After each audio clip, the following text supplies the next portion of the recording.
जय श्री कृष्णा।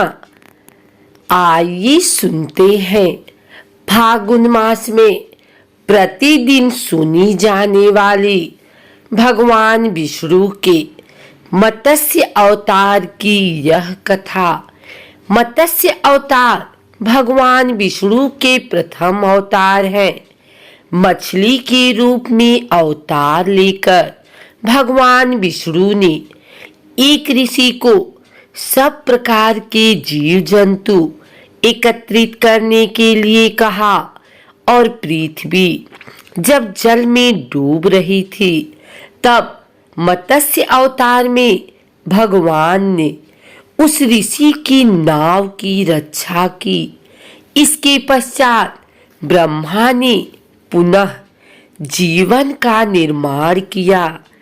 एक दूसरी मान्यता के अनुसार एक राक्षस ने जब वेदों को चुराकर सागर की अथाह गहराई में छुपा दिया तब भगवान विष्णु ने मत्स्य रूप धारण करके वेदों को प्राप्त किया और उन्हें पुनः स्थापित किया।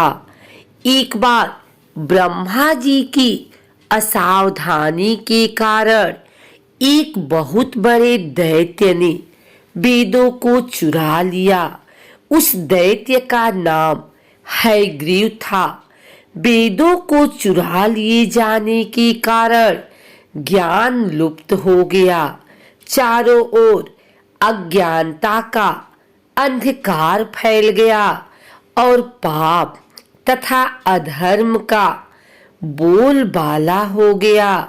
तब भगवान विष्णु ने धर्म की रक्षा के लिए मत्स्य रूप धारण करके हयग्रीव का वध किया और वेदों की रक्षा की।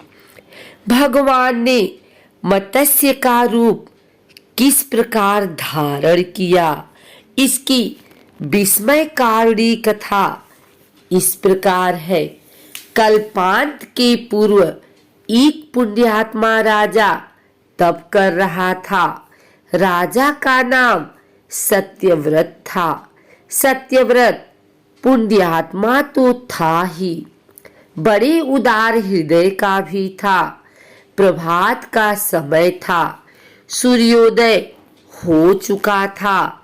सत्यव्रत कृतमाला नदी में स्नान कर रहा था। उसने स्नान करने के पश्चात जब तर्पण के लिए अंजलि में जल लिया तो अंजलि में जल के साथ एक छोटी सी मछली भी आ गई। सत्यव्रत ने मछली को नदी के जल में छोड़ दिया। मछली बोली, राजन, जल के बड़े बड़े जीव छोटे छोटे जीवों को मारकर खा जाते हैं। अवश्य कोई बड़ा जीव मुझे भी मारकर खा जाएगा। कृपा करके मेरे प्राणों की रक्षा कीजिए। सत्यव्रत के हृदय में दया उत्पन्न हो उठी। उसने मछली को जल से भरे हुए अपने कमंडलू में डाल लिया। तभी एक आश्चर्यजनक घटना घटी। एक रात में मछली का शरीर इतना बढ़ गया कि कमंडलू उसके रहने के लिए छोटा पड़ने लगा। दूसरे दिन मछली सत्यव्रत से बोली, राजन, मेरे रहने के लिए कोई दूसरा स्थान ढूंढिए, क्योंकि मेरा शरीर बढ़ गया है। मुझे घूमने फिरने में बड़ा कष्ट होता है। सत्यव्रत ने मछली को कमंडलू से निकालकर पानी से भरे हुए मटके में रख दिया। यहाँ भी मछली का शरीर रात भर में ही मटके में इतना बढ़ गया कि मटका भी उसके रहने के लिए छोटा पड़ गया। दूसरे दिन मछली पुनः सत्यव्रत से बोली, राजन, मेरे रहने के लिए कहीं और प्रबंध कीजिए, क्योंकि मटका भी मेरे रहने के लिए छोटा पड़ रहा है।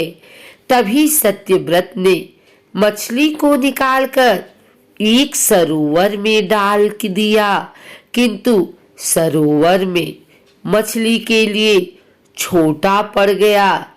इसके बाद सत्यव्रत ने मछली को नदी में और उसके बाद समुद्र में डाल दिया। आश्चर्य, समुद्र में भी मछली का शरीर इतना अधिक बढ़ गया कि मछली के रहने के लिए वह छोटा पड़ गया।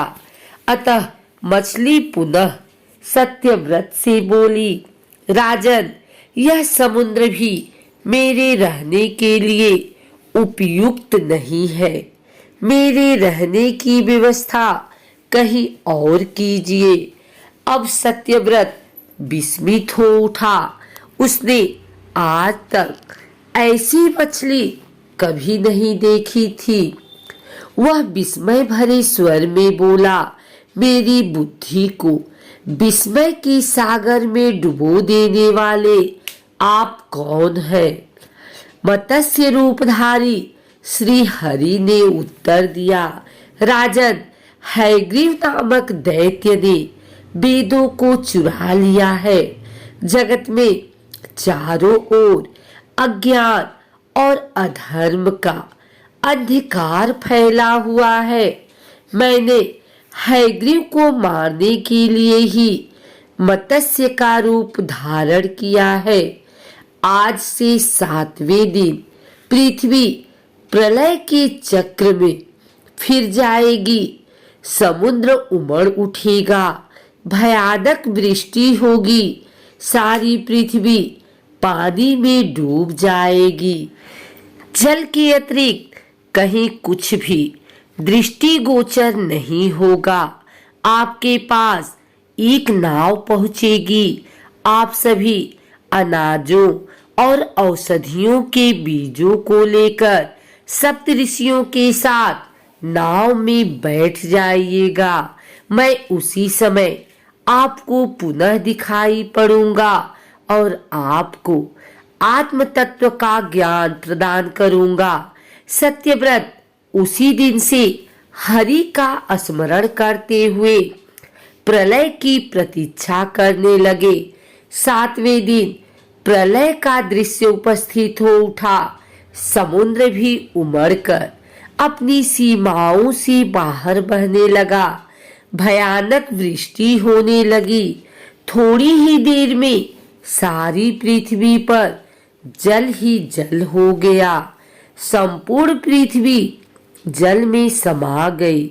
उसी समय एक नाव दिखाई पड़ी। सत्यव्रत सप्तऋषियों के साथ उस नाव पर बैठ गए। उन्होंने नाव के ऊपर संपूर्ण अनाजों और औषधियों के बीज भी भर लिए। नाव प्रलय के सागर में तैरने लगी।